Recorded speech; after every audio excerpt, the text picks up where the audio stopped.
Buenas tardes compañeras, compañeros que nos siguen por la transmisión de Facebook Live a esta nueva sesión del seminario sobre metodologías virtuales para hacer investigación social. Estamos muy contentos de continuar con este diálogo que hemos iniciado desde el Laboratorio de Estudios Sociales Aplicados y que pues ha despertado un interés importante en nuestra comunidad inmediata, que es la Escuela Nacional de Estudios Superiores, Unidad Morelia, pero también a nivel nacional, a nivel regional, y por supuesto también muy contentos de que nos hayan estado siguiendo con atención compañeros, estudiantes, colegas de otras partes de América Latina. Y hoy pues vamos a tener una sesión muy interesante, muy importante, y por lo cual nos sentimos pues muy honrados en contar con dos distinguidos colegas que hoy se van a ocupar pues de exponernos uno de los instrumentos más importantes que está tomando mayor fuerza justamente también en este contexto de emergencia sanitaria, y que en buena medida ahí ¿cómo se dice? Nos ha obligado a repensar la investigación social y que ha generado pues justamente nuevas potencialidades y oportunidades para la investigación social.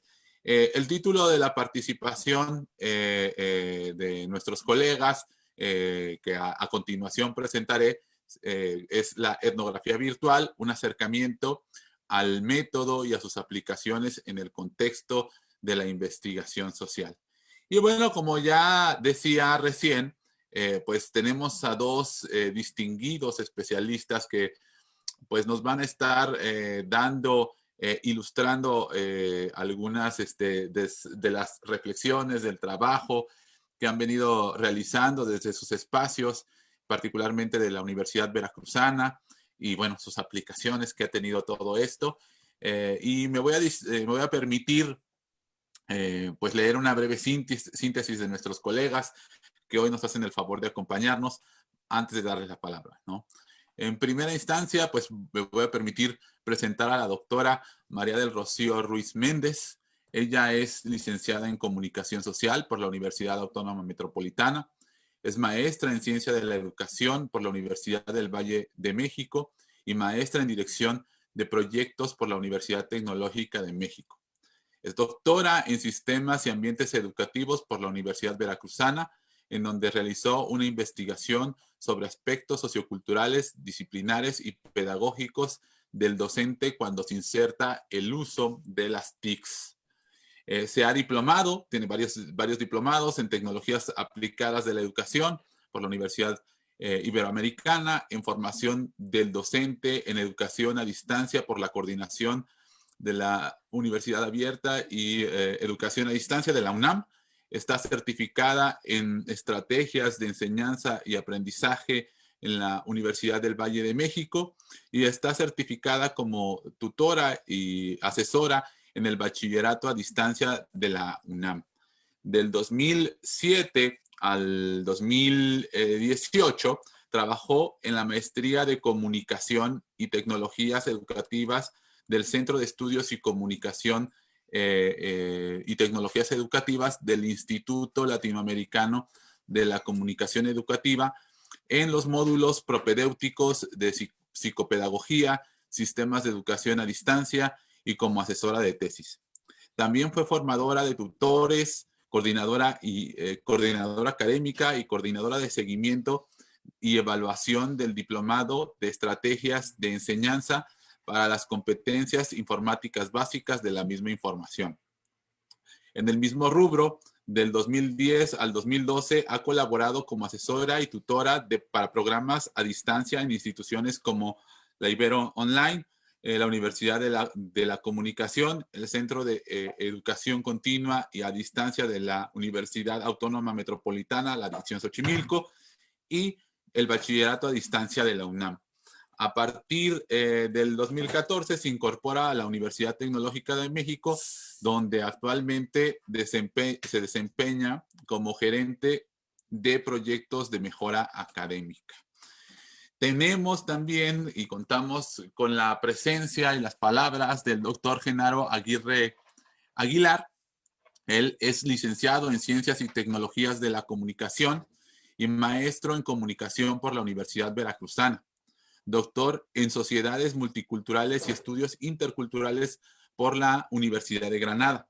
Es profesor investigador de tiempo completo de la Facultad de Ciencias y Técnicas de la Comunicación de la Universidad Veracruzana, donde coordina el cuerpo académico Entornos Innovadores de Aprendizaje, recientemente consolidado en el PRODEP. Es miembro del Sistema Nacional de Investigadores Nivel 1 del CONACYT y con un perfil deseable PRODEP desde el 2010. Es profesor invitado para participar en distintos programas de posgrado vinculados a la educación, además de fungir como director y codirector de tesis de 3 programas doctorales inscritos en el PNPC, que como sabemos es el Programa Nacional de Calidad de Posgrados. Miembro de comités científicos de revistas nacionales e internacionales. Como académico es miembro de redes como la Red Latinoamericana de Metodología de la Investigación por una cultura de la investigación científica y la Red Iberoamericana de Docencia. Actualmente es miembro de la Junta de Gobierno de la Universidad Veracruzana. Es autor de diversos artículos científicos en revistas nacionales e internacionales, y capítulos de libros. Y sus libros más recientes son Luna de Plata y Neón, Cultura y Modernidad en Veracruz, y que fue publicado en 2018, y Horizontes de la Práctica Docente, Complejidad, TIC y Mediación Educativa, publicada el año pasado, es su más reciente obra en el 2020.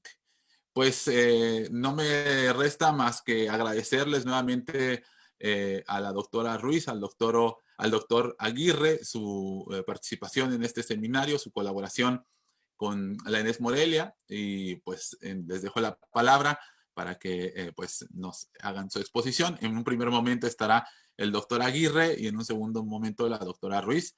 Muchas gracias nuevamente y bienvenidos. Gracias Orlando por la presentación que nos haces este mediodía, y por supuesto a Eunice, que a través de Facebook está también en el proceso de gestión de esta charla que hemos preparado la doctora Rocío Ruiz Méndez y un servidor en el contexto del seminario sobre metodologías virtuales para hacer investigación social de la licenciatura en Estudios Sociales y Gestión Local de la Escuela Nacional de Estudios Superiores, Unidad Morelia de la UNAM. Quiero decirles a todos aquellos que nos siguen a través del Facebook Live que en esta ocasión Rocío y yo hemos preparado una presentación que esperemos abone a algo que le comentaba yo de inicio a Eunice y al propio Orlando, a repensar los objetos de estudio que en el contexto de su formación disciplinaria pueden llegar a planearse, a diseñarse, a conquistarse, a construirse, para lo cual, por supuesto, que una metodología como es la etnografía virtual puede generarles una estrategia de abordaje que precisamente contribuya a la generación de información y conocimiento que permita explicar buena parte de los fenómenos que estamos observando actualmente. Y para ello hemos preparado una presentación que voy a desplegar a continuación. Espérenme un momentito. Espero que ahí se esté viendo. Rocío, Orlando, ¿tienen la oportunidad de verla? Sí. Sí, okay. Sí se ve. Bueno, decía yo entonces que hemos preparado en 2 momentos esta presentación. La primera la haré particularmente yo, y a la mitad le daré la voz a la doctora Rocío para que ella, en el contexto de sus estudios doctorales, nos presente un poco los resultados de una estrategia que, quiero decirles, fue particularmente novedosa. Ya nos hablará ella acerca de sus principales hallazgos y particularmente qué fue lo que le permitió una mirada y un método que emplea para hacer un estudio, un acercamiento, una exploración en un entorno virtual que tiene que ver particularmente y específicamente con lo que hoy está ocurriendo a propósito de la contingencia sanitaria, pero que en su momento finalmente era una suerte de objeto emergente que le permitió a ella finalmente diseñar una apuesta metodológica que, por cierto, en una de sus partes fue publicada y ha sido un artículo particularmente bien acogido por parte de los colegas y nuestras comunidades de referencia. Al respecto de esto, me gustaría de entrada plantear esta presentación en términos de un acercamiento al método y a sus aplicaciones en el contexto finalmente de la investigación social. Pero, como podemos nosotros reconocer, es importantísimo que entendamos a la luz de estos planteamientos lo que puede permitir precisamente la etnografía virtual, online, digital, como algunos autores la refieren, en el contexto de lo que está ocurriendo hoy. Y no me refiero particularmente a lo que nos está ocurriendo a propósito de la generación de entornos virtuales para la producción, para la socialidad, para lo educativo, para lo laboral, a donde nos arrinconó finalmente la pandemia provocada por el COVID-19, sino porque finalmente tendríamos que reconocer desde hace algunos ayeres algo ha sido trastocado en el orden social. Y me refiero particularmente a la forma en que la tecnología finalmente ha venido contribuyendo a generar espacios de socialidad que obligan a los científicos sociales a asumir miradas distintas para poder indagar, explorar, descubrir qué es lo que ha venido ocurriendo a propósito de la domesticación y la generación de una cultura digital provocada por todo este desarrollo tecnológico, algunos dicen avasallamiento tecnológico que hoy vivimos. Y en ese sentido me parece que es particularmente bien importante a la hora de pensar objeto de estudio, proveer a nuestras miradas de un contexto. Que en este sentido pudiéramos estar hablando de la sociedad del conocimiento, como en algún momento se pudo haber hablado de la globalización, en otro momento histórico temporal de la llamada posmodernidad. Lo cierto es que hoy en las narrativas se viene hablando mucho acerca de la sociedad de la información y cada vez más de las sociedades del conocimiento. En ese contexto hay propiedades, hay atributos que pareciera ser están caracterizando lo que hacemos nosotros a diario y que se vincula a la llamada cultura digital. De tal suerte entonces que si hablo de un trastocamiento, de un sacudimiento que estamos observando desde hace algunos años, es porque las dinámicas, las prácticas y nuevos hábitos ciudadanos se están constituyendo y toca a nosotros, los científicos sociales, particularmente poner sobre la mesa para hacer visible estas dinámicas y con ello contribuir a su explicación desde el punto de vista académico. Me parece en ese sentido que entonces las plataformas, los portales informativos y particularmente las redes sociales son entornos, son ámbitos, son escenarios, son territorios que nosotros podemos observar para investigar y con ello contribuir a una responsabilidad que como universidad se tiene y donde los investigadores tenemos una tarea significativa. ¿Qué es lo que está ocurriendo hoy en medio de esta sociedad del conocimiento donde culturas digitales se están desarrollando y esto ha venido a trastocar finalmente nuestras dinámicas?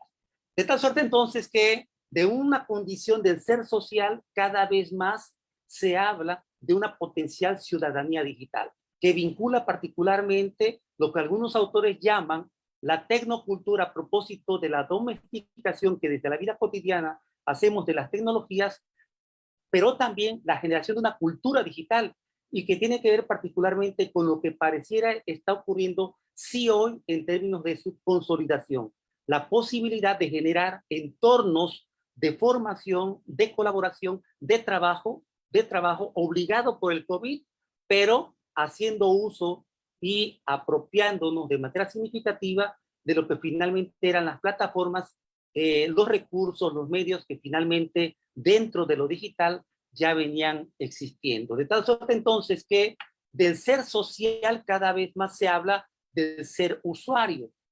Si antes hablábamos de un consumidor, hoy cada vez más se habla de un prosumidor. ¿Por qué? Porque ya no solamente nos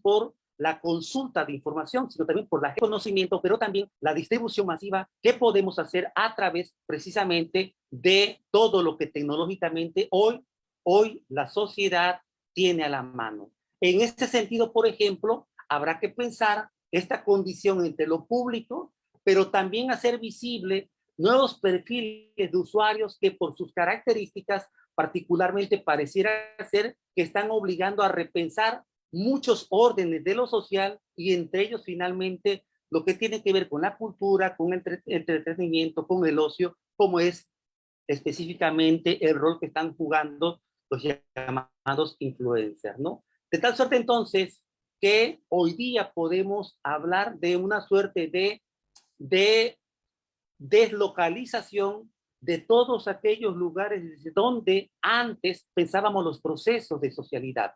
¿Por qué? Porque la constitución de ambientes, espacios de interactividad, finalmente provee de experiencias de socialidad distintos, donde por supuesto lo virtual está presente. En ese sentido, entonces, tenemos ante nosotros la emergencia de fenómenos en el contexto de una sociedad del conocimiento. Por ejemplo, en el ámbito de la cultura, estamos siendo testigos de la constitución de nuevos paisajes y por supuesto estos paisajes se ligan a narrativas que están caracterizando a la cultura contemporánea. Si alguien ha hecho una revisión, por ejemplo, de los últimos textos de autores como García Canclini, sabe del lugar que a la lectura, que a la gestión de proyectos les está dando, donde particularmente lo virtual, el uso de recursos digitales para poner a circular bienes y servicios vinculados a la cultura, está finalmente siendo también un objeto de interés para un antropólogo como él, como también puede ser para cada uno de nosotros. Por otro lado, también tendríamos que reconocer estas experiencias de consumo y nuevas prácticas en torno, por ejemplo, a la lectura se está dando.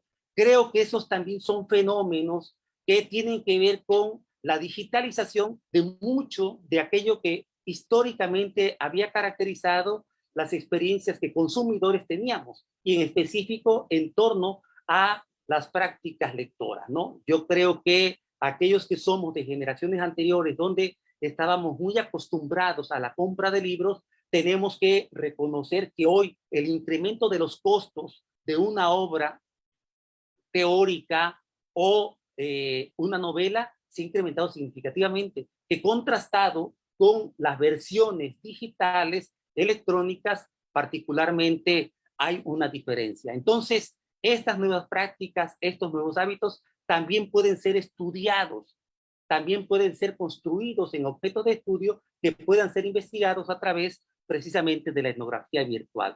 En ese sentido, entonces, compete no solamente a nosotros como sociedad, sino también a los académicos e investigadores reconocer el lugar que cada vez más ocupa en nuestra vida lo virtual, el uso de las tecnologías para mediar procesos que hoy están caracterizando lo novedoso del consumo en un contexto como el que vivimos actualmente. Entonces, si hablamos de fenómenos emergentes, aquí estoy trazando, esbozando objetos que pueden ser estudiados a través de la etnografía virtual. En ese sentido, entonces, si trasladamos otros fenómenos al ámbito de lo social, tendríamos que reconocer el trastocamiento que en los entornos familiares se está observando.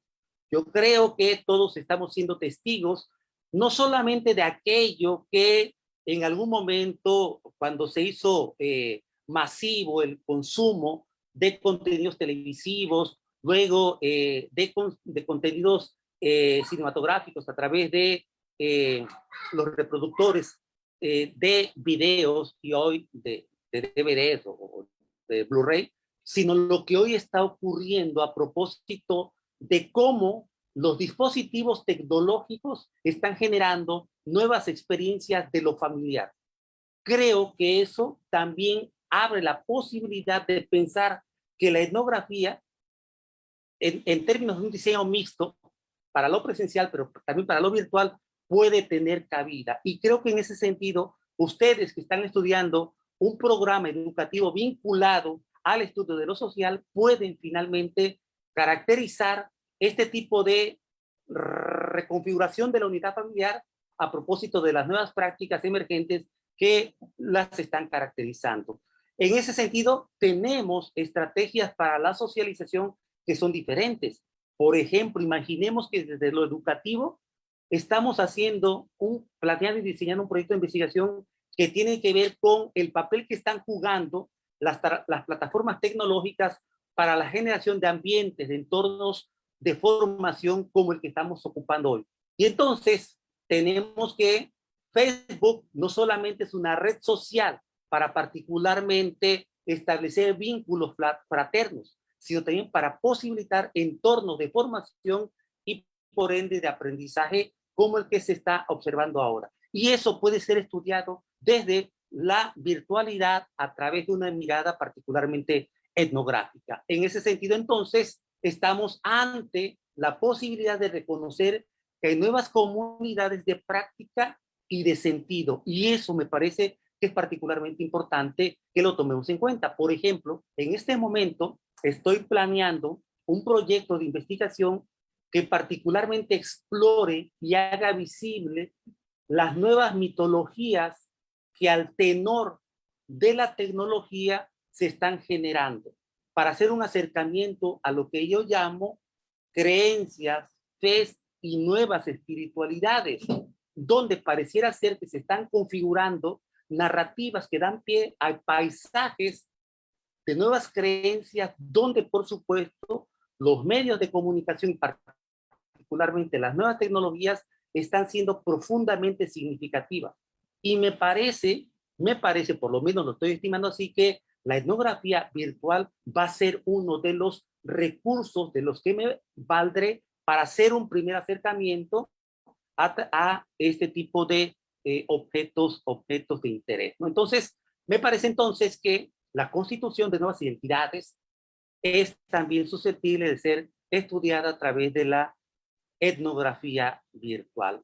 Si seguimos hablando de otros fenómenos, por ejemplo, que tenga que ver con lo mediático, que tenga que ver con lo que ya refería, nuevas prácticas y hábitos de consumo, tendríamos que reconocer también estas nuevas figuras de alteridad, desde dónde se está pensando lo otro y los vínculos que se establecen a través precisamente de todos los dispositivos móviles que favorecen estrategias de socialización diferentes a las que estábamos acostumbrados. Y creo que en ese sentido es particularmente importante que ustedes en esta licenciatura que cursan consideren a la etnografía virtual como una alternativa para un acercamiento a este tipo de fenómenos, a este tipo de problemas de investigación que están convocando el interés, y el seminario en el que estamos es una muestra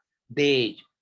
Entonces, los fenómenos pasan por el reconocimiento de ambientes virtuales donde, por ejemplo, hoy en el contexto de la pandemia está ocurriendo lo educativo, ¿no? Escuchamos la semblanza, el perfil disciplinario y profesional de Rocío.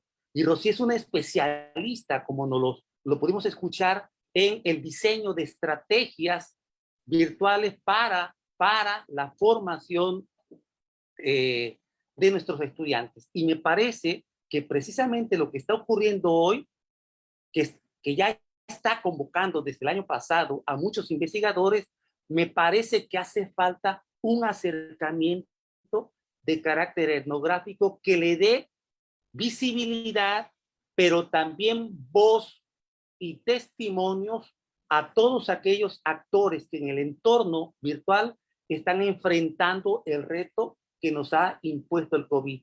Pero no solamente los profesores, los directivos, los estudiantes. Me parece que también las familias Creo que nunca como en este momento, la familia como un agente vinculado a lo educativo en términos de la literatura especializada se está haciendo presente. La manera en que, sobre todo las madres de familia, están confirmando el rol que tienen para que a través, por ejemplo, del WhatsApp, configuren redes comunicativas para compartir mensajes, para compartir información, para ponerse de acuerdo en reuniones informativas, para convocar a juntas de trabajo. Creo que eso puede ser estudiado también desde lo etnográfico. Habrá que echar, por supuesto, mano de la imaginación, de la creatividad, como gente que se está formando en la universidad, que se está preparando para llegar a ser el día de mañana investigadores, que hoy son investigadores y que me parece es especialmente importante que no pierdan de vista esta posibilidad, ¿no? De lo que estamos hablando es de la emergencia de nuevos territorios, de procesos de deslocalización de aquellos lugares para aprender que hoy merecen la pena ser vistos a la luz de la etnografía virtual, por la forma en que las comunidades educativas se están repensando, pero también reinventando al mismo tiempo, ¿no? Entonces, ya para ir cerrando mi intervención en esta primera parte, diría yo que el papel de la etnografía en el estudio de fenómenos emergentes nos obliga al reconocimiento de estas nuevas realidades que se están constituyendo, pero también estas realidades dan pie a territorios y escenarios de interacción donde la mediación tecnológica está jugando un papel importante y por lo tanto plataformas, entornos, ambientes deben de convocar o pueden llegar a convocar nuestro interés como investigadores sociales, ¿no? Hay prácticas narrativas, códigos, signos que están definiendo una cultura digital, pero también la interactividad en la virtualidad. Y por supuesto, de lo que estamos hablando es de la constitución y también, me parece a mí, de la consolidación de prácticas, de hábitos, de dinámicas que están definiendo al ser digital. Así, ser en cursiva, digital, en el contexto, por supuesto, de una cultura digital a la que aspiramos todos, es decir, a ser pertinente el uso de todos aquellos recursos que favorezcan no solamente narrar y representar el mundo, sino también conocerlo más para poder ser mejores, finalmente, ciudadanos, ¿no? Entonces, de lo que se trata es que a través de la etnografía podamos encontrar los recursos, los medios, las estrategias para abordajes de objetos de estudio novedosos que permitan comprender y explicar por dónde estamos construyendo las nuevas experiencias de socialidad. Hasta aquí sería mi participación, pero no haya abusado tanto del tiempo. Le daré la palabra ahora a la doctora Rocío. Yo me quedaré acompañándola en la presentación que ella hará a continuación. Adelante, Rocío. Gracias, Genaro. Gracias a todos por acompañarnos este día. Y bueno, como le explica el doctor Genaro, mi intervención va a ser relacionada con una experiencia doctoral. Mi asesor de tesis fue precisamente el doctor Genaro. Entonces voy a hablar en nosotros, en toda mi exposición. Cuando nosotros iniciamos, cuando yo me acerco con Genaro a decirle, oye, mi inquietud para investigar es qué pasa con un docente cuando le dicen, ¿qué crees? Que además de tu atención a un salón de clases, te voy a dar un grupo virtual. Entonces los profesores empiezan a ver, oye, profesor virtual, ok, es educación a distancia, es educación virtual, educación en línea, muy bien. Entonces, el interés general de esto fue indagar qué había pasado en esa transición de docente presencial a un docente que iba a iniciar con el uso de las tecnologías, con el uso de las plataformas, incluso con el uso de muchos recursos web que apoyan a las plataformas, ¿no? Porque las plataformas, como ven, hoy en día están muy completas, pero antes no estaban tan completas como ahora. Antes tú tenías que hacer algunas cuestiones por fuera, usando algunos recursos extra para poder complementar tu enseñanza en línea. Pues bien, en el planteamiento del problema que señalábamos, decíamos, bueno, es que estamos viendo que estos profesores están sorteando una serie de cambios que han repercutido en la dinámica de trabajo, en la forma en cómo ellos acceden a la información y en la forma en cómo ellos acompañan un proceso de enseñanza, de aprendizaje, en cómo están interactuando y cómo se comunican con los alumnos, en cómo están administrando incluso el tiempo libre, el tiempo que era para su casa, el tiempo que era para su trabajo. Entonces vamos a ver, ahorita vamos a tratar de dar ejemplos de la aplicación de la etnografía en esta investigación. Las jornadas de los profesores para una investigación con un método etnográfico tienen que revisar qué pasa dentro y fuera, es decir, online y offline del trabajo docente. ¿Cómo sigue esta formación continua a los profesores ante el surgimiento cada segundo de tecnologías de información, de nuevos recursos? Oh, ¿qué crees? Ahora salió una nueva aplicación para dar videoconferencias. Ahora el WhatsApp ya no es, ahora usa Telegram, ¿no? Por ejemplo. Entonces, empiezan a integrarse nuevos recursos y nuevos entornos de aprendizaje y comunidades que están inmersas en nuevas tecnologías. Y a su vez, el docente es el mismo y el docente va pasando de un estado a otro, de un medio a otro, y esta fue la oportunidad de esta investigación, contribuir a una comprensión de un fenómeno que ha impactado en el quehacer docente, en términos tanto disciplinarios como profesionales. Incluso cuando comenzamos esta conceptualización y estos antecedentes, es que mira, primero tenemos que saber cómo surgió la educación en línea, cuáles fueron sus procesos, antes educación abierta, luego educación a distancia, llamémosle educación virtual, ahora en línea, etcétera. Lo estamos viviendo hoy en día. Hoy en día muchos profesores que estaban acentuados, acostumbrados a una docencia presencial, tuvieron que irse inmediatamente a plataformas. Eso es lo que pasaba en ese momento en esta investigación, conocer las historias o las experiencias de algunos profesores, y ahorita vamos a platicar de los sujetos involucrados en esta investigación, que nos ayudaron a ver qué había pasado con esto.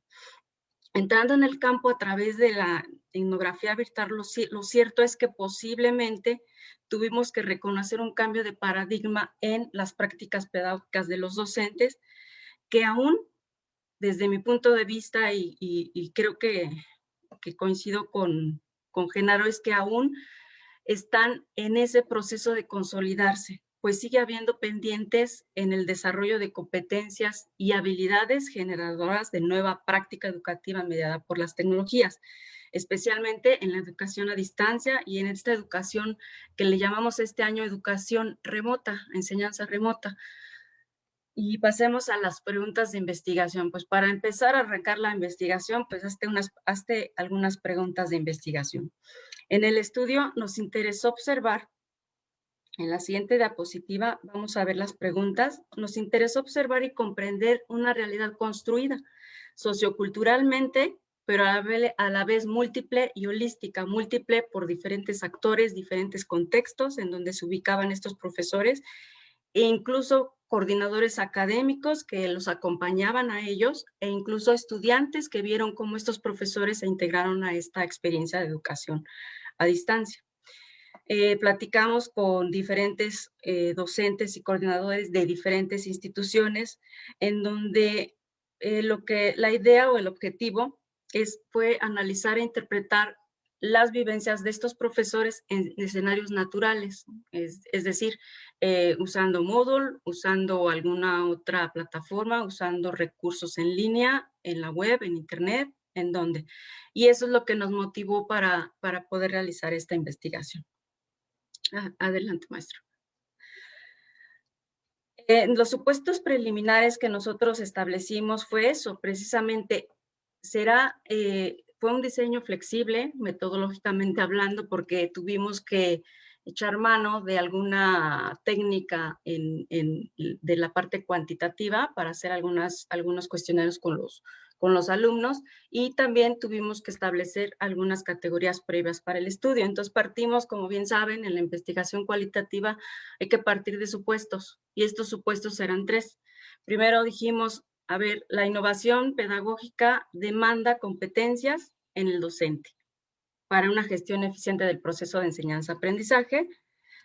También planteamos la segunda hipótesis. Es posible que las estrategias mediadas por tecnología cambien el diseño, cambien, las competencias digitales y las habilidades que el profesor tenía antes, cambia la administración del tiempo. Y el tercer supuesto decíamos, a ver, ¿cómo los docentes participan, planean y diseñan un ambiente de aprendizaje? ¿Qué aprendieron en este camino? ¿Qué aprendieron a construir en su propio desarrollo, en su propio perfil docente? Y es que nos damos cuenta que hubo ciertos elementos que aprendieron a desarrollar más, como fue la colaboración, la autogestión, la autonomía incluso, y buscaban también estos mismos profesores desarrollar en los alumnos otros esquemas de trabajo, como el estudio independiente, la autonomía intelectual.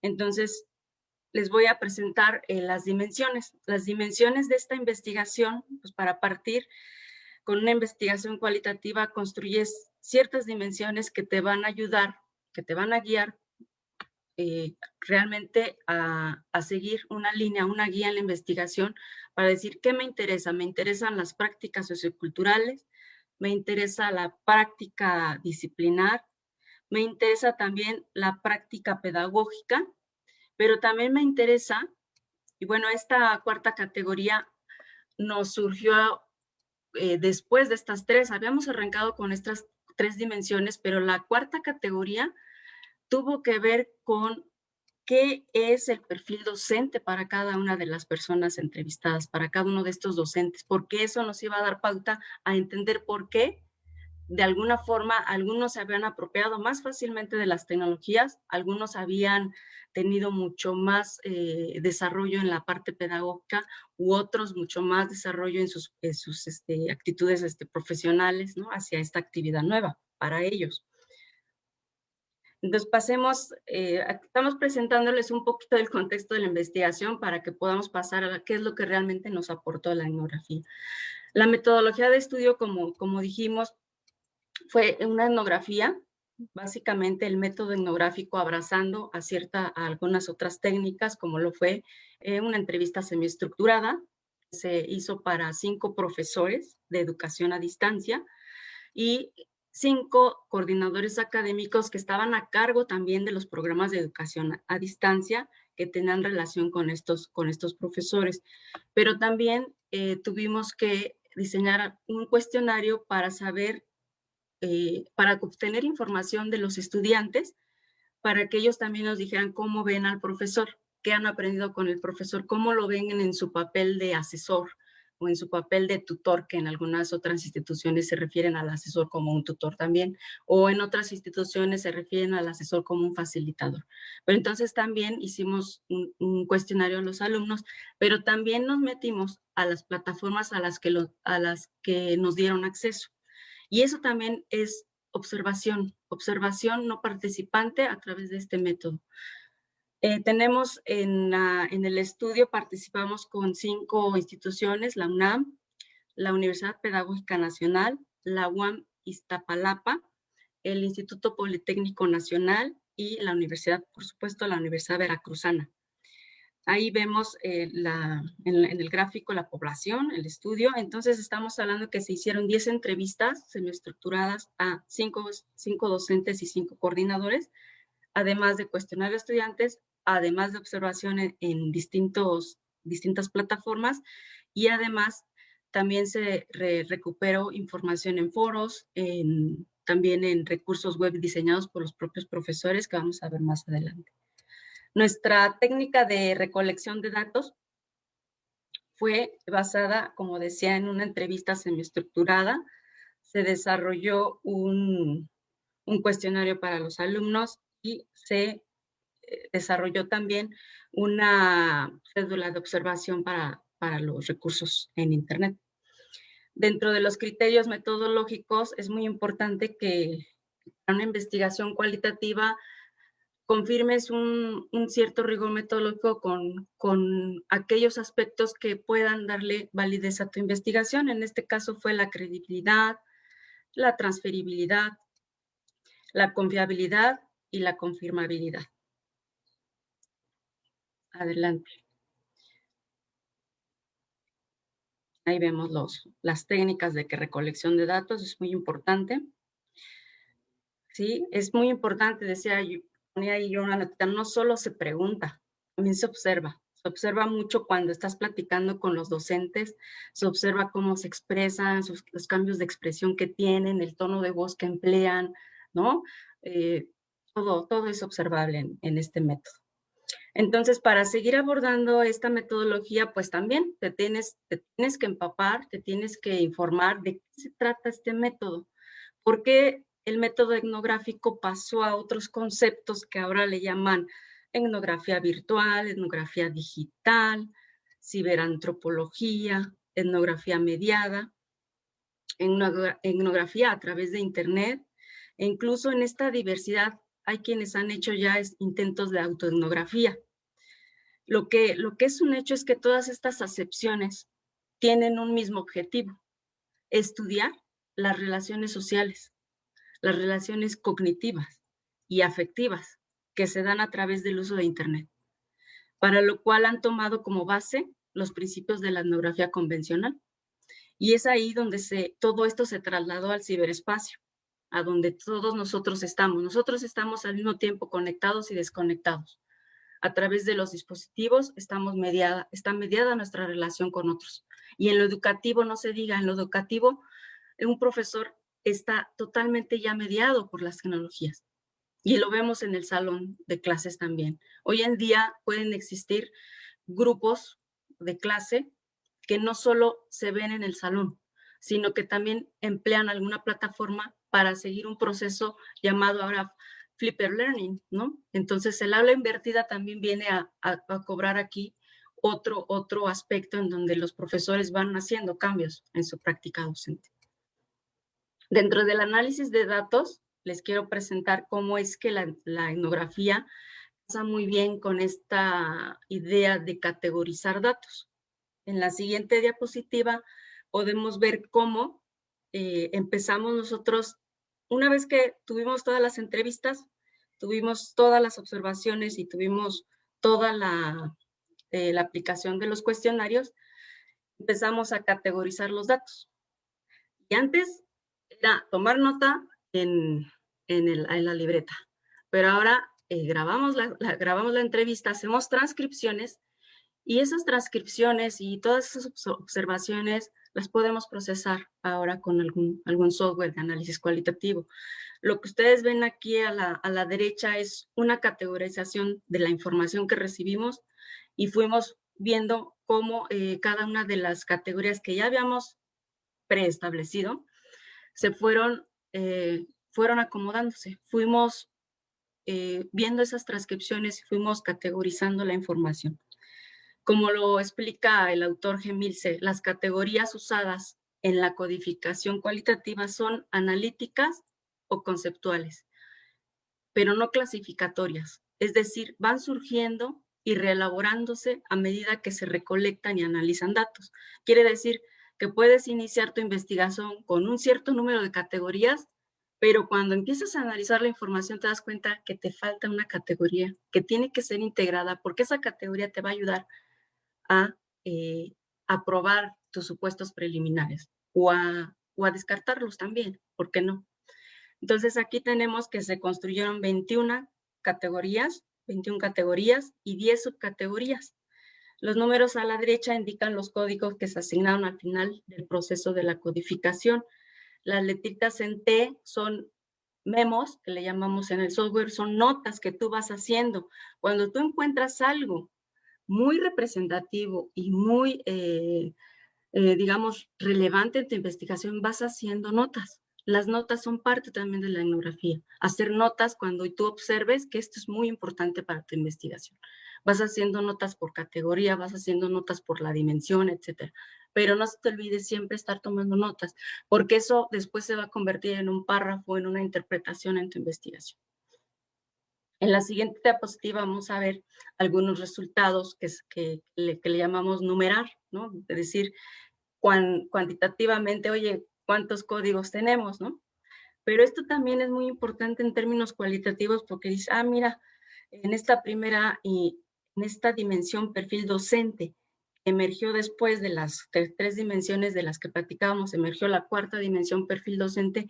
Es muy interesante que cuando los profesores y los coordinadores platicaban de su experiencia de la docencia presencial a la docencia en entornos virtuales, cómo es que hablaron mucho más de ciertos aspectos, hablaron mucho más de ser tutor, de ser asesor, de ser facilitador, y hablaron un poquito menos en la siguiente categoría, a lo mejor hablaron un poco menos de cuál es su perfil docente, ¿no? Pero cómo ellos, estos relatos, como estas categorías que ahorita vemos en una gráfica así de simple, finalmente tienen mucha profundidad. Estamos hablando del número de comentarios o número de veces que hablaron de ese tema y cómo lo hablaron.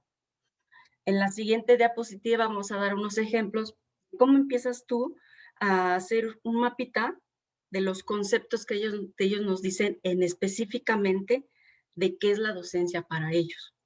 La docencia, nos decían, es una práctica encaminada a formar seres humanos, por ejemplo. Aquí es muy importante que yo les haga una aclaración. Aquí vamos a ver, DA significa docente A, DB, docente B, docente C, docente D y docente E. Cada uno representa alguna de las instituciones. El docente A representa a la UNAM, el docente B a la UAM, el docente C a la Pedagógica Nacional, el docente C al Politécnico Nacional y el docente E a la Universidad Veracruzana. Por eso es que está así el mapa y así los vamos a ir encontrando en los resultados. Y obviamente para esta investigación solo tomamos algunas categorías.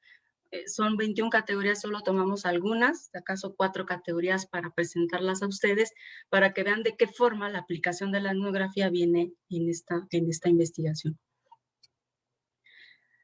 Los docentes van relatando su experiencia en el campo educativo, nos hablan de sus experiencias, de cómo se transfiere al estudiante, cómo transfieren esta experiencia a los estudiantes para que estos produzcan o produzcan información o generen aprendizaje.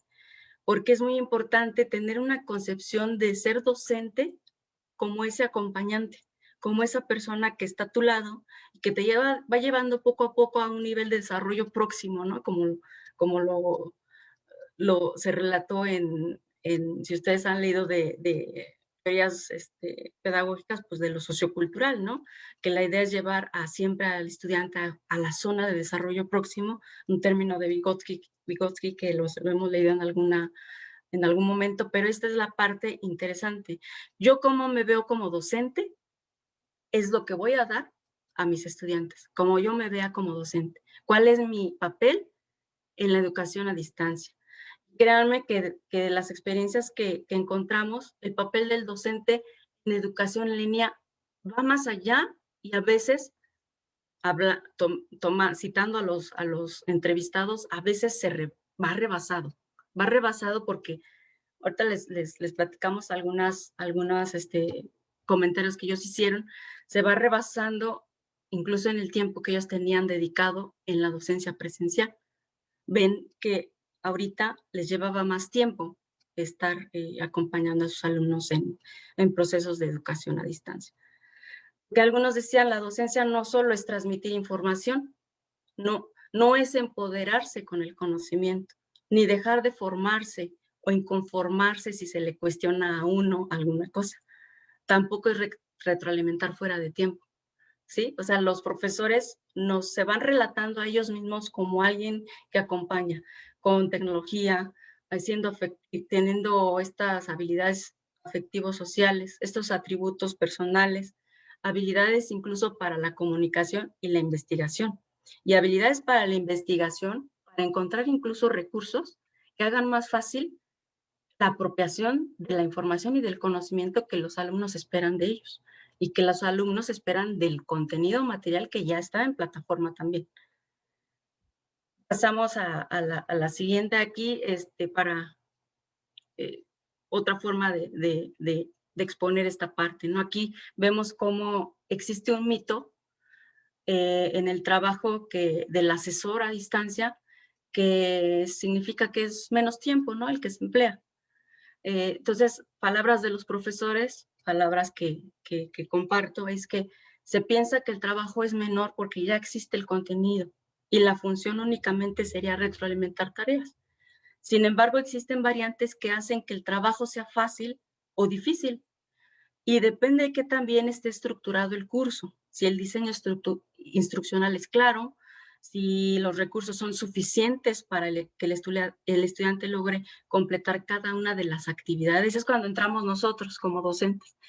¿Es suficiente los recursos que hay en la plataforma para que aprenda o será que yo debo de ser productor de recursos? Y es cuando los profesores se veían rebasados porque tenían que desarrollar otros recursos para complementar lo que había en plataforma.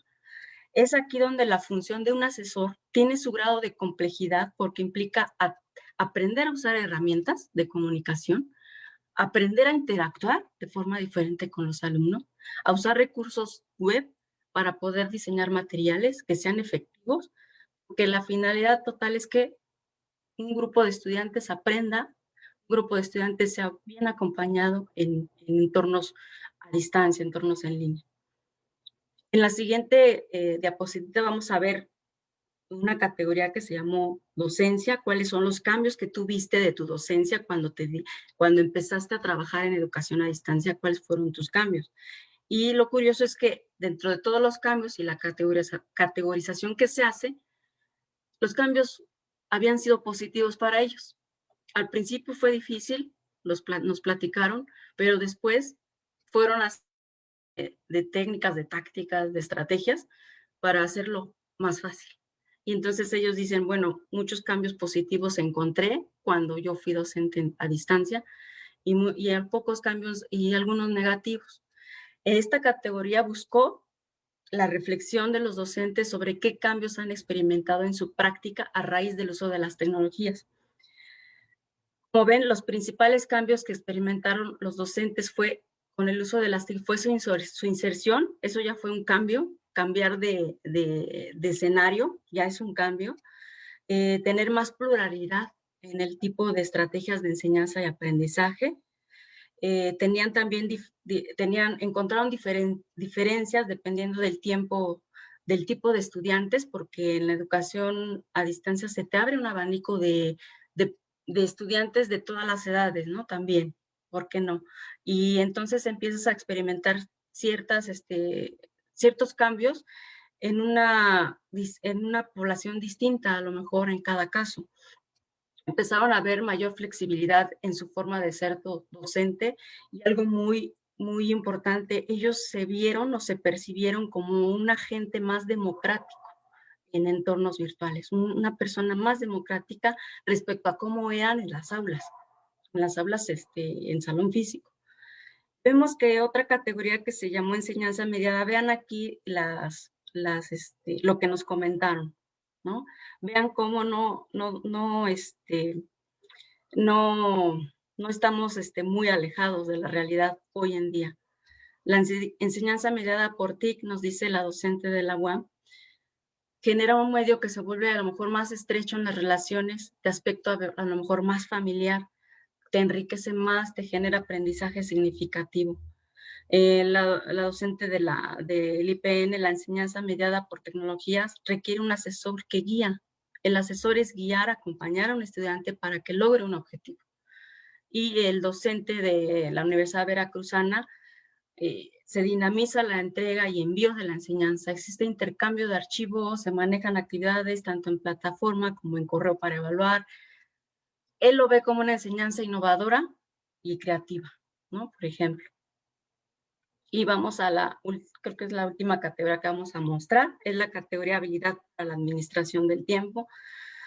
Muchos de los profesores, cuando me acuerdo que esta pregunta en especial, maestra, ¿cómo cambió tu tiempo libre, tu administración del tiempo? Pues me llevo trabajo a casa, no me alcanza el tiempo, sentía que ya no podía, llega un momento en que ya no puedes, ya quieres dejar todo, pero me fui adaptando, ¿no? Ventajas de la educación a distancia que ellos ven. Existe un mejor seguimiento, sin duda, porque las plataformas son transparentes, ¿no? Te dicen quién entró, a qué hora entró, qué hizo, qué no hizo, qué descargó, qué no descargó. se fomenta más la autonomía del estudiante porque él tiene que llevar un proceso, tiene que ir leyendo la información e ir desarrollando ciertas actividades. Se establece un propio ritmo de aprendizaje en los estudiantes, el docente reorganiza el trabajo para, de alguna forma, administrar mejor sus tiempos y dar seguimiento. Por ejemplo, nos platicaba el docente de la Universidad Veracruzana, decía, bueno, en mis tiempos muertos cuando estoy en el aula, pues trabajo educación a distancia. Y cuando tengo muertos en educación a distancia, pues vengo a dar clase. Entonces, siempre estoy buscando la forma de trabajar mis dos escenarios en todo mi tiempo.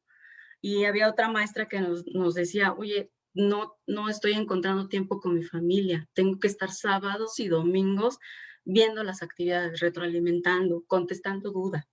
Entonces ellos van adquiriendo una desventaja, van viendo como algunas desventajas, como que les costaba más trabajo dialogar con los alumnos, les costaba un poquito de trabajo retroalimentar por medios escritos, porque empezaron ¿no? a desarrollar la comunicación escrita, ¿no? Siendo más efectivos en qué decían en los mensajes, en qué decían en las retroalimentaciones. Y una maestra así nos decía, es que no, me siento como que no está mi lenguaje corporal con ellos, no puedo decirles. Y bueno, hoy en día tenemos muchas plataformas en donde nos permite tener una videoconferencia con ellos y tener incluso grabar un podcast con la retroalimentación, un audio con la retroalimentación que querramos hacer. Ahí podemos tener tonos, ¿no? Tonos de voz distintos. Y bueno, sí consideraron que al arranque de ser asesor tuvieron mucho trabajo, pero que poco a poco fueron diseñando estrategias para ir aminorando esta carga. Pero lo que sí es un hecho es que en esta etnografía nos permitió conocer experiencias de 5 coordinadores, de 5 docentes, de estudiantes que vivieron esta transición de la educación presencial a la educación a distancia, experiencias, conversaciones más que entrevistas, porque te vas involucrando y si te empiezan a hablar de administración del tiempo, te tienes que mover hacia ese tema, te regresas un poquito, vas otra vez con el tema y entonces vas obteniendo la información que ellos te quieren dar al final del día. Aunque llevas una entrevista en mano, vas dándole a ellos la oportunidad de relatar esas experiencias, porque al final del día lo que interesa es analizar estas similitudes y estas diferencias que ellos fueron encontrando. Vemos, por ejemplo, en esta diapositiva, en la parte de arriba, la docente de la UNAM creó un recurso llamado, que es Simbalú, en donde puso todos los recursos que los alumnos regularmente empleaban para un cierto curso. Con esto ella bajó la carga de trabajo que tenía. Entonces ella diseñó este recurso, dijo, no me puedo pasar diciéndoles lo mismo a cada uno. Entonces puso recursos para la APA, puso recursos para acceder a bibliotecas, etcétera.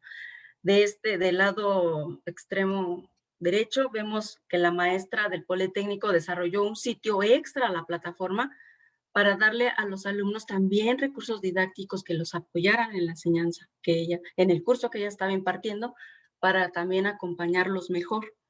En la parte de abajo vemos el sitio que crea el profesor de la Veracruzana para acompañar a los alumnos, porque allí les subió prácticas, aparte de la plataforma que usaba en la Universidad Veracruzana Eminos, él creó este sitio para poder darle más información a los alumnos y poderlos tener ahí, e incluso por correos electrónicos. Ahí también abrió un correo y fue con ellos acompañando a estos alumnos con nuevos recursos. Con la etnografía virtual, pues pudimos indagar sobre hábitos, usos y apropiaciones de una serie de recursos y dispositivos también. Fuimos viendo cómo ellos se relacionan con los alumnos. Aquí vemos en la diapositiva cómo se relacionan en los foros con ellos, cómo es el acompañamiento, qué estrategias de enseñanza, aprendizaje, evaluación analizan. Y en la parte de abajo vemos un mapita que también lo hicimos con software cualitativo, en donde vemos que los azules son las estrategias de enseñanza, el rosita son las estrategias de evaluación y el naranjita son las estrategias de aprendizaje. ¿De qué nos hablaron más los profesores y coordinadores para entornos de educación a distancia? Nos hablaron más de la evaluación, de la importancia que es retroalimentar a un alumno en educación a distancia. Es lo más importante para ellos. Después vienen las estrategias de enseñanza, que tanto eres muy bueno para diseñar estrategias que les permitan a los estudiantes aprender. Y ya en menor medida hubo menos comentarios referentes al aprendizaje. Y esto es lógico porque ellos estaban más preocupados por diseñar estrategias de enseñanza y estrategias de evaluación, porque la retroalimentación oportuna en entornos virtuales sin duda marcan la diferencia entre un acompañamiento de un asesor. Existen notas y observaciones que también vas haciendo y aparte también vas involucrando a los estudiantes en un seguimiento de cómo tú puedes irlos llevando paso a paso. En la etnografía virtual, pues rescatamos testimonios, rescatamos cómo vive una cultura determinada, en este caso fueron nuestros docentes, nuestros coordinadores, rescatamos historias orales, tenemos audios, descripciones de muchos recursos que ellos emplearon, se incluyeron en la investigación, se construyeron perfiles del docente y también nos aventuramos a construir un perfil para un asesor en línea en esta tesis. Entonces, creo que nos queda claro que la etnografía como un método cualitativo nos permite hacer mucho, tanto de cara a cara con los sujetos de la investigación y también en todo lo que ellos generaron para ser un buen docente en línea, ¿no? Por ejemplo. Y esa sería mi parte, mi intervención. Muchas gracias por su atención.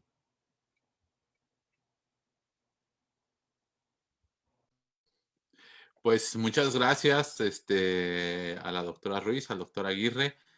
Muy, muy interesantes, muy sugerentes las reflexiones que nos invitan a hacer, el uso de la etnografía virtual. Y bueno, pues hay muchos comentarios, hay muchas preguntas que me voy a permitir hacer, algunas de ellas, porque son bastantes.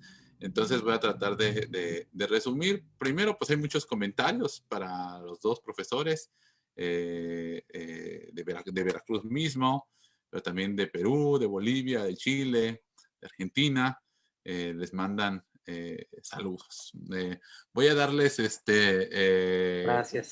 una ronda de unas 3 preguntas, si gustan, y responden, y otra rondita para que no abrumarles con tantas preguntas de sopetón, por decirlo de alguna manera, ¿no? Entonces, la primera pregunta que nos hace, bueno, Bella, es ¿por qué la etnografía visual tiende a representar un método ético-político? Esa es su pregunta. Ok, bueno, no sé, yo haré un comentario igual, Rocío, si quiere hacer otro. ¿Por Sí, qué? ¿les parece, doctor, que les lea Perdón, sí, las 3 preguntas ya. Ajá, Sí, ajá. verdad. Bueno, ok. Nos dice Desiree Mora, una consulta para los estimados panelistas, estimadas panelistas. La etnografía es un método clásico de la antropología. Desde su opinión, ¿cuál es la diferencia con la etnografía virtual desde un enfoque metodológico? O lo que resulta virtualizado no es un método, sino las técnicas. Esa es la pregunta de Desiree. Saí Aranda nos pregunta, ¿ese rigor metodológico es la credibilidad al dato? ¿Cómo se construye? Nos pregunta. En relación justamente a la plática. No sé, que empezamos con las 3 preguntas, hay bastantes más, entonces no sé cómo gustan ir respondiendo. Perdón por la interrupción hace un momento. No, al contrario, una disculpa porque sí, te quité la palabra. Bueno, yo haría unos comentarios generales a propósito de las preguntas. Partiría por la del medio. La de método clásico, método virtual. ¿Cuáles serían las diferencias? Cuando yo escuchaba a Rocío, yo pensaba, eso lo hicimos en aquel momento. ¿De qué nos valdríamos ahora para poder fortalecer el trabajo que se hizo a través de la etnografía para su tesis? ¿Y por qué lo refiero? Porque sí me parece que es importantísimo reconocer, lo ha dicho Rocío, hay que voltear a ver las formas tradicionales en que se ha investigado desde lo etnográfico, donde la clave está en la observación y cómo se lleva a cabo esa observación. de manera presencial o no presencial. Digamos que eso se replica en lo virtual, pero me parece que la diferencia es la ausencia de un contexto físico-geográfico, porque finalmente lo que se observa es en un entorno construido y mediado por lo tecnológico. Y eso obliga a que estratégicamente el investigador sí tenga conocimiento del método tradicional, pero también atreverse a replantear cuál va a ser el camino, el itinerario que va a seguir para poder observar lo que a él le conviene observar en un contexto virtual. Y yo decía, ¿qué haríamos ahora? Nosotros imprimimos pantalla, porque Rocío lo presentó ahorita, pero decía ella, hoy podemos grabar. En aquella ocasión se grabaron audios, pero hoy podemos grabar sesiones, podemos grabar las charlas que antes podía ser en video, pero ahora puede ser en un propio entorno virtual. Y me parece que eso establece una diferencia entre una observación tradicional y una observación en un contexto virtual. Pero sí es importantísimo reconocer la dimensión heurística del trabajo, es decir, la creatividad puesta al servicio de la necesidad que se tiene. Por ejemplo, y con eso le daría la palabra a Rocío si la quiere recuperar. Yo decía, estoy planeando un trabajo. ¿Qué estoy haciendo ahorita? Estoy haciendo trabajo de exploración en portales, ¿vale? Estoy siguiendo a youtubers, a influencers, que me parece están constituyéndose nuevas figuras de referencia para entender por dónde se están construyendo nuevos mitos. Entonces me parece que lo que hay que aprender a hacer es eso, explorar para indagar y reconocer de qué materia prima me puedo valer. Y ese ejercicio de exploración va a terminar por generar los instrumentos que metodológicamente favorezcan la sistematización de todo lo que se va a observar en línea. Creo que esa es un poco la diferencia, ¿no? Ahora, rápidamente, lo político. Lo etnográfico, si algo ha sido condenado, es la dimensión política de su quehacer. Si se revisa históricamente los antecedentes y orígenes de la etnografía, uno puede reconocer que hay serios cuestionamientos a lo que se hizo con la etnografía a propósito del papel que jugó como recurso estratégico para el dominio de otras culturas, no solamente su conocimiento. Me parece a mí que cuando uno hace uso de lo político, es porque incluso también detrás de lo que uno decide estudiar, hay una concepción que se tiene del mundo. Y esa mirada desde donde se construye esa concepción del mundo pasa por lo ideológico y por supuesto pasa por lo político. Entonces me parece que entender el lugar que la política ocupa en un trabajo de carácter etnográfico es partir de lo que es. Creo que Rocío lo decía, la parte ética juega un papel primordial, que es precisamente a donde se ha llegado ahora, a la necesidad de sí reconocer desde dónde se está analizando y cómo se está analizando el mundo y dónde el matiz político está presente, pero lo otro es éticamente tú qué haces con la información. Hoy, por ejemplo, sabemos que cuando se está grabando una sesión por una cuestión de política educativa en aras de la preservación de la información personal, se dice, se está grabando. Se está grabando. Si uno usa algunas plataformas como por ejemplo Teams, dice por política de privacidad hay que notificar que se está grabando. En un trabajo de etnografía virtual, eso se tiene que reconocer como una necesidad ética de reconocer un criterio de preservación de información personal y que hay que saber finalmente cómo se va a manejar esa información en el contexto de una investigación, ¿no? Sí se usa la etnografía virtual. No sé, Rocío, qué opinión daría al respecto.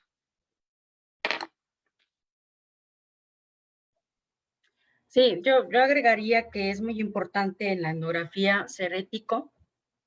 Si se dan cuenta, nunca se menciona quiénes son los profesores, porque así es tal cual se habló con ellos, ¿no? Entonces ellos prefirieron de entrada, pues no colocar nombres. También se respeta el dato del alumno. En muchas pantallas que se incluyen en la tesis no se incluye información de los estudiantes. Y también muchas de los de los pantallazos a recursos web también se cubre alguna información. Y esto es relevante porque no solo queríamos estudiar ciertos aspectos, platicar con ellos sobre ciertos temas y no ir más allá de lo que ellos permitieran, ¿no? Yo mencioné también que no a todas las plataformas se te deja acceder, ¿no? Y ahí fue también que nos encontramos con, uy, no, a esta no me dejan entrar, a esta tampoco, pero la maestra me dio acceso a este sitio web y a este recurso que también emplea. Y ahí es como fuimos tomando información también en contextos dentro de Internet. Don Orlando, sobre ese último punto me parece que es importantísimo. El trabajo de gestión que le corresponde hacer al investigador que quiere trabajar en un ambiente virtual parte de reconocer que siempre vamos a depender de ese gestor, de ese administrador, de ese espacio, de ese lugar a donde queremos llegar para hacer el trabajo de campo, ¿no? Y aquí, como dice Rocío, fue particularmente complicado, pero lo importante fue que se tuvo un atajo para también conocer desde adentro las estrategias alternativas que los profesores emplean para la creación de ambientes de aprendizaje en un entorno virtual, ¿no? Entonces, sí es importantísimo el papel que también juega como gestor de un proceso como este el investigador, ¿no? Y que pasa, por supuesto, por una decisión que tiene que ver con lo metodológico, ¿no? Muy bien, muchas Así gracias. es. Respecto a la credibilidad, nos preguntaban. Sí. ¿No? Nos preguntaban. Del rigor metodológico, así. Sí. En el caso de la credibilidad nos referimos a una validez interna que consiste en verificar que él o los sujetos fueron adecuadamente identificados y descritos. En la parte de la investigación se describe su perfil de cada una de las personas entrevistadas. Se describe su perfil y se logra identificar que son reales, ¿no? O sea, son personas que están dentro de esta práctica docente en educación a distancia. Es la parte de la credibilidad. No sé si esa era la pregunta. Creo que sí. Les comento, no sé si quiera comentar algo el doctor Genaro respecto a eso también. Sí, efectivamente, cuando se habla de credibilidad, es precisamente eso, cómo se presenta información que define el perfil, las unidades de análisis y sus atributos, para confirmar que no es un ejercicio de inventiva, sino que realmente, en el caso de Rocío, fueron académicos de carne y hueso. A eso se refiere precisamente con la credibilidad, ¿no? En el manejo de los datos. Muy bien. Continúo. Hay un comentario de Antonio Blanco. Nos dice, me parece que al virtualizarse el método también lo deberán las técnicas y, por supuesto, los procesos interpretativos. Lo importante es mantener el rigor del método y la sistematicidad en el tratamiento de la información, nos comenta. María Vargas Hernández, ¿qué programa de análisis de datos cualitativos se utilizó? Es pregunta. Y Santiago Vargas, bueno, felicita al laboratorio por los seminarios. Dice, mi pregunta consiste en saber qué opina la doctora y el doctor sobre la posibilidad de implementar el método etnográfico virtual en investigaciones socioecológicas o socioambientales que por lo general requieren la presencia física en los lugares y espacios. ¿Es posible incluir estas investigaciones como objeto de estudio en la etnografía virtual? Saludos desde Colombia, nos dicen. Les doy, si quieren responder esas tres, o bueno, comentarios. Rocío. Sí, un análisis de datos, tienes MaxQDA. Tuvimos que tomar un curso para poderlo usar. Este fue el que nos acompaña en la investigación. Y en el caso de las investigaciones sociológicas, pues yo diría que sí. O sea, si tienes la posibilidad de estar allí, acuérdate, hay una observación participante y no participante. Tienes que definir si vas a estar dentro del grupo, conviviendo con ellos, acompañándolos a todo y tomando notas, o vas a ser no participante, tomar observación no participante, en donde tú solo vas a estar siempre está observando de lejos lo que ellos están haciendo o haciéndoles alguna entrevista o platicando con ellos, pero no intervienes en todo lo que están haciendo ellos. Para complementar esto, sí, bueno, originalmente para el software que se utilizaba, hemos pasado por distintos, ¿no? El Ethnograph, el Atlas T, MaxQDA, que ahora se está utilizando mucho. Y bueno, sí, efectivamente, es importantísimo el uso del software. ¿Por qué? Porque permite la organización de la información, pero no hay que perder de vista. El proceso de interpretación es un trabajo intelectual. No lo hace el software, lo hace el investigador. Y eso es importantísimo que lo tengamos presente. Lo que nos resuelve el software es el manejo de la cantidad de información que genera toda investigación cualitativa, toda, no solamente lo etnográfica. Pero el proceso de interpretación, el análisis interpretativo, es un ejercicio intelectual del investigador. Entonces, eso por una parte. Por la otra, además de lo que dice la doctora Rocío, reconocería que hay algunas investigaciones que enteramente se pueden hacer en un entorno virtual, pero hay otras que, dependiendo de cómo se construye el objeto de estudio, pueden ser mixtas, una parte presencial y otra parte virtual. Me parece que hoy, y a propósito de este tema, que seguramente le interesa a la estudiante de Colombia, me parece, es que hoy mucho de lo que se sabe, de lo que se produce y circula a propósito de estos tópicos, pasa por la mediación tecnológica. Hay muchas figuras de autoridad a nivel mundial que tienen sus propios canales en YouTube, por ejemplo, que tienen sus propios portales informativos, sus páginas electrónicas personales, organismos que tienen sus blogs, y yo creo que eso puede ser estudiado a través de la etnografía virtual. Por ejemplo, la investigación, yo soy profesor de la Universidad Veracruzana. Todos mis cursos, a excepción de una, son sobre metodología de la investigación. Entonces yo utilizo, y eso lo debo decir, gracias a haberme encontrado con Rocío como su director de tesis. Utilizo muchas tecnologías, ¿sale? Para mediar en los procesos de enseñanza, aprendizaje y evaluación. Entonces, en este periodo, incorporé mi blog personal, donde yo reflexiono sobre un tópico que abordo en el salón de clases. Y, por ejemplo, ahorita estoy abordando primero una parte empírica y ahora en las últimas entregas, desde el punto de vista disciplinario, un objeto sobre el que quiero estudiar. ¿Qué es lo que he hecho?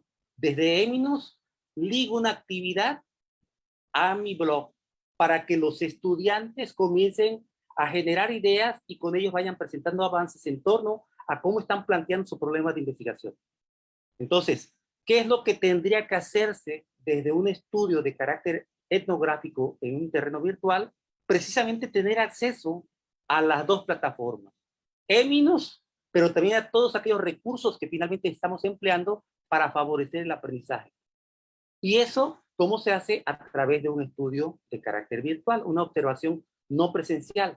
Pero también es verdad que, lo decía Rocío, como complemento se utilizan otras técnicas, como puede ser una entrevista, como puede ser un grupo hoy focal, por ejemplo, con los estudiantes, y que se graba y que se facilita gracias al uso de la tecnología que en este momento, por ejemplo, estamos utilizando.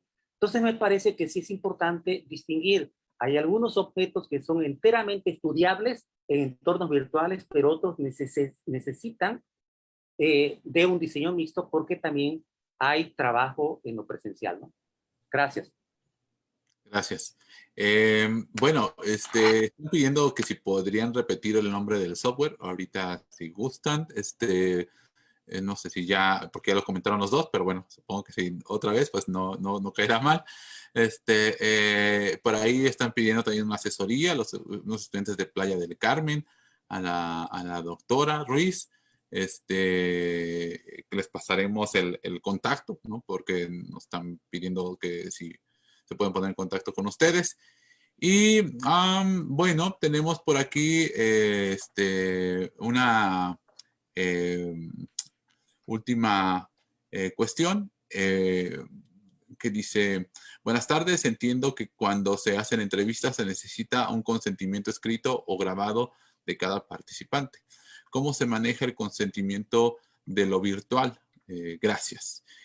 Pues yo les daría también la palabra para, a nuestros invitados para que, además de que pues, puedan reaccionar a estas últimas rondas, pues también nos den unas palabras finales y agradecerles nuevamente de parte de la licenciatura en Estudios Sociales y Gestión Local, del Laboratorio de Estudios Sociales Aplicados, y bueno, la Inés Morelia, pues su valiosa participación en este seminario. Les dejo la palabra finalmente, entonces. Gracias, Orlando. No sé, Rocío, si Sí, usted... ya me había olvidado de esa parte, pero sí. La Universidad Veracruzana nos apoyó con una carta institucional para explicar los objetivos de la investigación, y en algunos casos también tuvimos que acompañar esa carta institucional con la guía de entrevista. Con ello, fuimos primero con las personas a cargo del programa de educación a distancia del curso de la maestría que íbamos a investigar, y esa persona fue la que nos refirió, le llamamos testigo privilegiado en la investigación. Este testigo privilegiado pues es el que nos fue refiriendo a, ¿sabes qué? Entrevista a este docente. Te puede dar, este docente si cumple con 5 años de experiencia en educación a distancia y tiene años de experiencia en educación presencial. Entonces sí entramos con una carta de entrada de la universidad.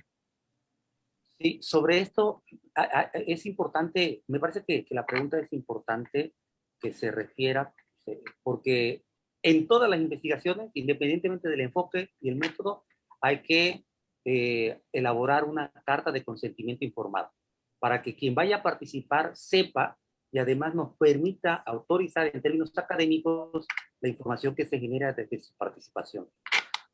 A mí me parece que la otra parte, ya en la virtualidad, creo que es importante no perder de vista el marco normativo o lo legislativo del contexto actual, ¿no? Hoy está muy regulado finalmente el uso de los datos personales.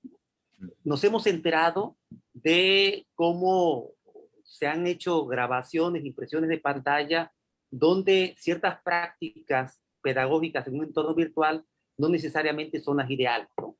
Eso es, el compartir ese tipo de información tendría que estar penado, porque se está haciendo uso de información personal. Sin embargo, no ocurre por usos y costumbres en el contexto de nuestra sociedad, ¿no? Pero para un trabajo de investigación académico, científico, necesariamente, toda la información que se emplee tiene que ser referida, tiene que ser consentida, tiene que pedirse la autorización para que se pueda emplear. ¿Por qué? Porque es un asunto ético, lo ha dicho la doctora Rocío. Y me parece que hoy día, y frente a lo que está ocurriendo, es importantísimo que vigilemos, hagamos una vigilancia epistemológica, metodológica, ética, porque efectivamente tenemos la experiencia de malas prácticas que donde menos queremos incurrir es que nosotros las reproduzcamos. Y por eso me parece que lo más importante es una carta de consentimiento informado donde se declare el tipo de investigación en términos generales, el objetivo que persigue y el uso que se le pueda dar a la información, donde por supuesto va a ser confidencial y bajo la reserva de derechos sobre su información personal por parte de cada uno de los participantes. Entonces sí hay que tener mucho cuidado, mucho cuidado. Entonces eso sí es importante que no lo perdamos de vista. Y particularmente ustedes que están en un proceso de formación, que lo tengan presente, ¿vale? La responsabilidad, la disciplina, los principios que rigen al quehacer de la investigación pasa por la calidad en el uso que le vamos a dar precisamente a ese conocimiento que hemos generado, pero de la mano de otros. Y eso hay que respetar. Muchas gracias. Bueno, aquí el doctor Genaro nos hace favor de ponernos, ¿no?, los nombres de los programas para los que preguntaban, Atlas T y Max QDA, ¿no?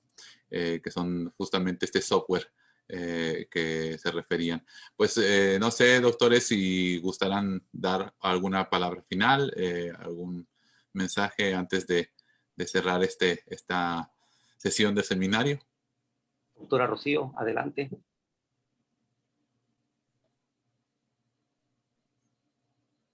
El micrófono, doctora.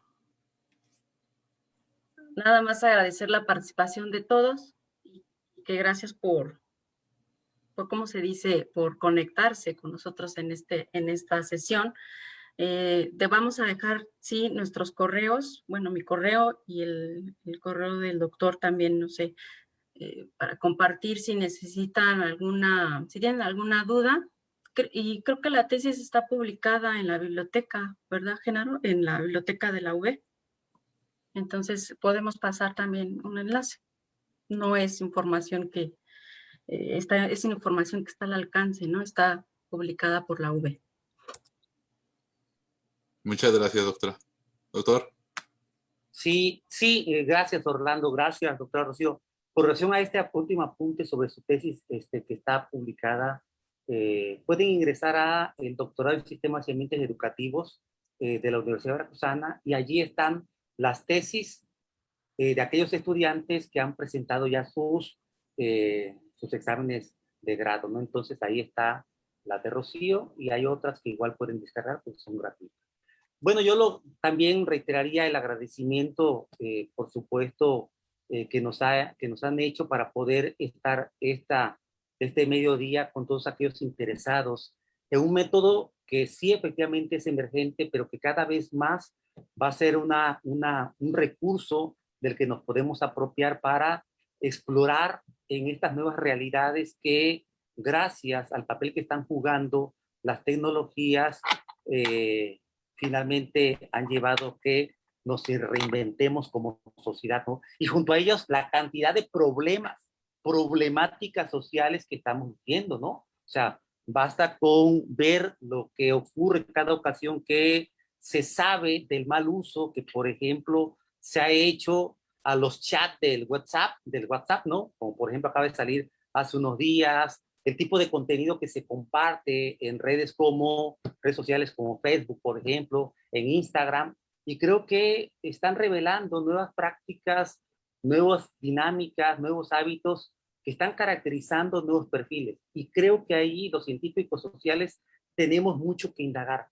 Y qué bueno que en un seminario y en un laboratorio como se están promoviendo este tipo de acercamientos con experiencias de quienes ya hemos tenido la oportunidad de indagar desde la etnografía virtual, como ha sido el caso de la tesis de la doctora Rocío Ruiz Méndez, y que me tocó en suerte ser alguien que la acompañara precisamente en este proceso y que hoy ha tenido la oportunidad de compartirlo con todos ustedes, ¿no? Gracias, y esperemos que no sea la última, ni la primera ni la última oportunidad de colaborar en un espacio como este. Gracias, Orlando. Gracias, Eunice. Muchas gracias nuevamente y claro que no será la última. Esperemos que pueda haber más pláticas de este tipo, si es que es necesario, o puedan también en algún momento darse una vuelta acá a Morelia. Siempre que nos inviten, por ahí andaremos. Estaremos muy honrados también con su visita. Y pues también agradecerles a todos los presentes, a la profesora Eunice Herrera también que nos está apoyando en esta transmisión. Muchas gracias, Eunice. Y bueno, a todas y a todos por su atención. Les invitamos a que sigan este ciclo de este seminario. Vamos a tener en adelante otros invitados que seguramente compartirán experiencias tan valiosas como la que hoy nos comparte la doctora Ruiz y el doctor Aguirre. Muchas gracias nuevamente y pues estamos pendientes y nos estamos viendo por acá en los espacios virtuales de la UNAM Morelia. Hasta luego. Gracias. Saludos, abrazo a todos, cuídense mucho. Un gustazo como siempre, doctora Rocío. Estamos en comunicación. Bye. Sí. Hasta luego. Hasta luego. Bueno.